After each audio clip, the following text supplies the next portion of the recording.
Adik talaga sa tubig ang bibi. Doon siya nakababad. Hindi kagaya ng mga pato. Pero naliligo din ang pato lagi. Ang bibi lang ay walang alisan.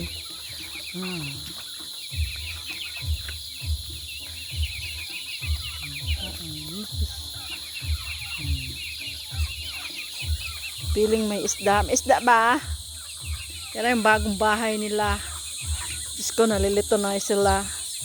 Dito una, pangalawa doon sa likod. Kung saan siya na umiikot hanggang nakarating na doon. Hanggang ito na.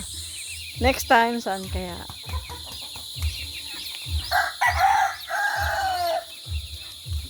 Hello? Naghahanap ba kayo ng mami nyo? Kasarado. Hindi sila lahat. Gilid.